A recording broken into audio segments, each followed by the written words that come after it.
You know, as a Zelda lover, all I really have to say is yes. Fuck yes. Yes. Yes. Thank you. Give me more. I am ready. My ass is ready and I'm ready. Did I mention I'm ready? Okay, we got to talk about Tears of the Kingdom. I woke up early specifically to put my hair up so that we could talk about this as adults, as equals, as Zelda nerdy enthusiast people. My God, I've watched the trailer around 90, 93, 94, 95 times, and I've got some thoughts ranging from general theory to the most minute details that I really only noticed after I watched the trailer a couple times at half speed, because really, what else do I do with my life? Go to work?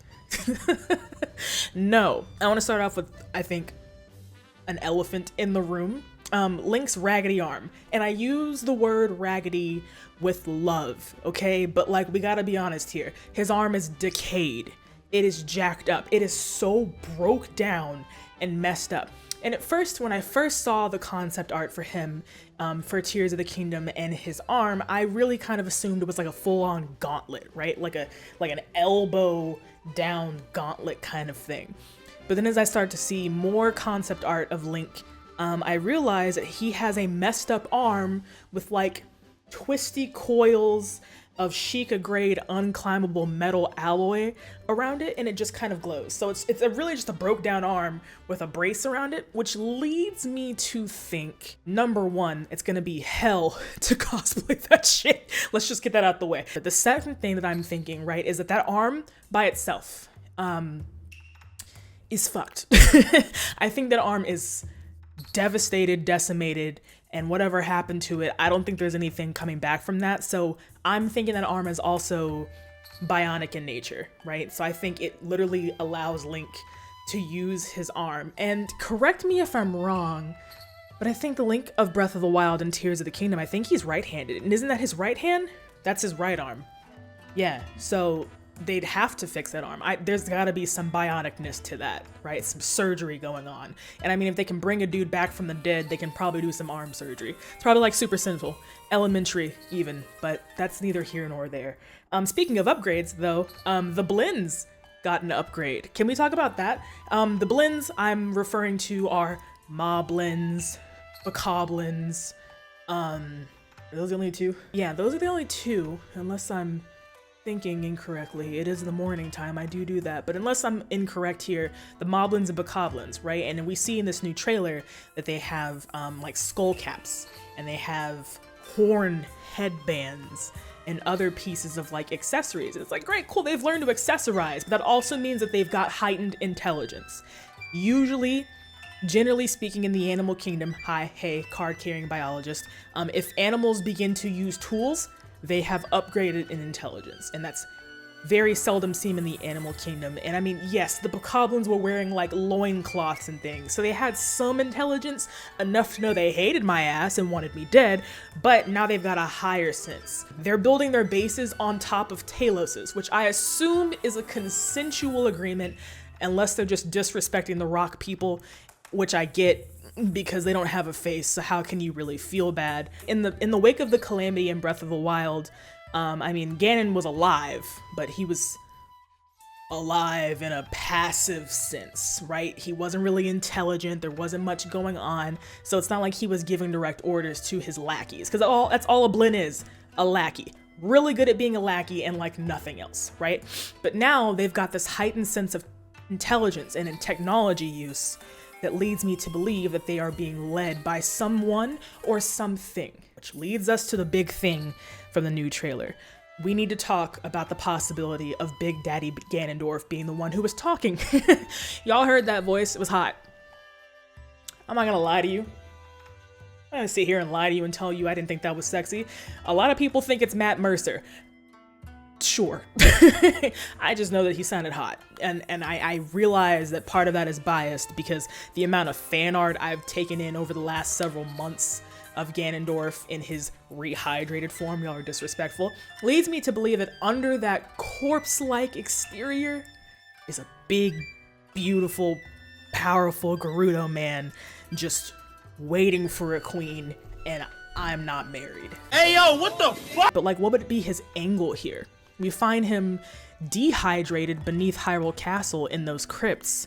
And I did not say corpse-like for fun. Like, that man is desecrated, roughed up, right? So I would imagine that it's either for revenge or just straight up hatred, or maybe both, right? And if it is revenge, it's normal for us to just assume that Ganondorf is taking revenge on Hyrule. The point is that it can't just be aimed at Hyrule, even though he says that, because of course the rage starts with one point and then he's evil, so it just spreads to everybody involved. That's just how evil people do. We all know it.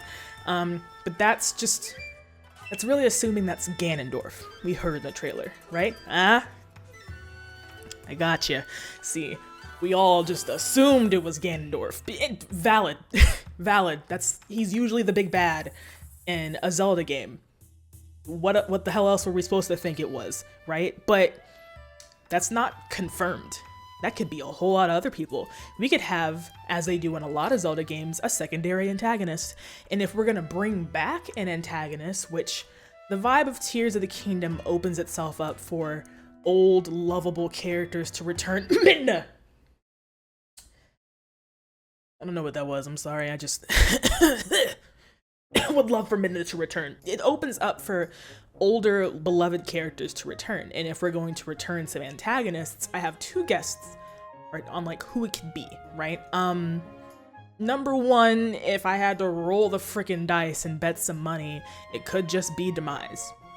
You remember Demise, right? If you haven't played Skyward Sword, this is a spoiler for you, but Demise is the original evil within Link and Zelda's lives, right? He was the original king of evil, but he spent most of Skyward Sword. Jesus, I cannot speak today. I'm so excited. He spent most of Skyward Sword as a glorified walking throat, so most people might not really remember him. But he was the big bad, and when you kill him at the end of Skyward Sword, he curses Link and Zelda for his evil to follow them and their descendants for all time, and that's how they set it up for this replay of Ganondorf to be causing bullshit in Link and Zelda's lives and the lives of their descendants, right? So it could be Demise coming back. Maybe whatever foolishness happened to Ganondorf like resurrected that latent evil within him, and it was just too much even for him. If it isn't Demise, and this is a very far-fetched guess, like I understand that this is a very far-fetched guess, but if it is not Demise, it could possibly be Girahim. You remember Girahim, right? This isn't really a spoiler for Skyward Sword, but Girahim is who I like to lovingly refer to as Blood Daddy. He's the secondary antagonist of Skyward Sword. He is this is a spoiler, he is the spirit who embodies Demise's sword. The only reason I really bring up Girahim is for the other elephant in the room, that broke-ass Master Sword. The Master Sword is looking a little, I think the word we're thinking of is disheveled, because it's fucked up. It really is. I mean, what even does that to Hylian, goddess-tempered and blessed steel? I don't know, short of a nuke, I'm not really sure what could do that to the Master Sword. I have no idea. Regardless of what I think could have done it, something's been done to it. And it's been reduced to a glorified glowing letter opener with dog bite marks in it. So I kind of fear for Fi. You'll recall that Fi is basically the benevolent version of Girahim. She's the spirit embodiment of the Master Sword, and she's a little weird, but she's basically an AI, if we're being honest. She's super useful, and she knows the batteries in your Wii remote are dying before they do. But regardless of all of that, you'll also recall that she looks like the Master Sword. You know, her head is like that light shiny blue color that represents the blade. Her dress, her outfit, basically represents the cross guard, the diamond in the middle, and then her legs and her feet represent the hilt, right? And if we're going off that, and most of the blade of the Master Sword is oh fuck, did they kill my bitch? I might have to ponder that later with alcohol. Anyways, No. Anyways, that's self-inflicted trauma that I'm gonna have to keep up with tonight. That aside, what I will be killing are those flying things that we saw in the trailer. You remember them, right? They kind of looked like dinosaurs. You know, what are those things called? Pterodactyls? They looked like that. I'm putting my money that those are Kargaroks. We've seen those before, right? If you've ever played Twilight Princess, they're the flying bird-looking things. Some of them are kind of reptilian in nature, but they all fly and they all want to peck out your eyes while you're riding on a horse. Bane of my existence in Twilight Princess, I wish all of them a happy death. But if they're not Kargaroks, and Nintendo really hates us, they'd be Eralfos. Eralfos are basically flying Lizalfos. Flying lizard men, but they have intelligence. In Twilight Princess, they really pissed me off, but they were one-trick ponies, but they had a sword and a shield, and that's a whole lot for me, because as an avid Breath of the Wild player, of course, when you're out there, it's really just you versus the world, right? And there's dangers coming from all over the place, except the sky. But now they've introduced flying bitches. That's a whole new level of challenge we're gonna have to deal with, and I quite frankly can't wait for that shit to take me by surprise and kill me from behind. And the last thing I wanna talk about. Where the hell is everybody? Yeah, we have Link and Zelda. Zelda, of course, who I don't even really like that much, but hello, where is everyone else? Impa, Paya, Pura, Robbie, Sidon, Yonobo, Riju, Tiba, Hestu, Beetle? Where is Beetle? Where is everybody? We've only seen Link and Zelda in both trailers so far and heard some disembodied voice, but I doubt that's any of the people I just listed. There's so many important characters who have become integral to the story laid down in this part of the timeline, wherever it is on the fucked up timeline, who we've so far heard nothing about or even seen, even sparingly, right? We haven't even seen Pura's lab. We haven't seen Robbie's lab. We haven't seen Kakariko Village. We haven't seen any hint that those people are okay. There's 10 people. They ain't gonna kill off that many people.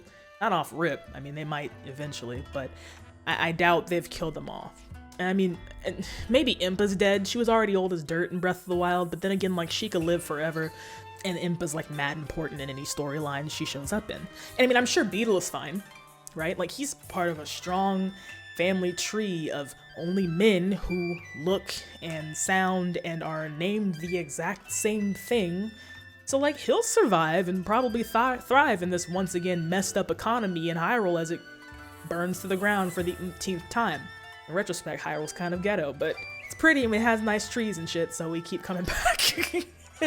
Anyways, those are kind of the things that I've just been pondering about since this new trailer came out. What did y'all notice? If you noticed anything else that I did not list here, let me know down in the comments. I want to hear what you have to say. I just cannot wait until May. I'm playing that on release day. I'm just gonna tell everybody in the Twitch comments that this is a spoiler. This is not a spoiler-free zone. Stay away. But if you're down to come play it with us, we'll be playing it on release day. And in the meantime, if you enjoyed this video, for sure, like this video, damn it. Tell YouTube that I'm not just talking out of my ass. I mean, I am, but tell them it's for a good reason. And hit the subscribe button. We're on our way to 1,000 subs. We're doing amazing things, and I want you to be a part of it. But for sure, get in on the conversation, and I will see you when I decide to geek over Zelda again. Okay? Okay. Bye!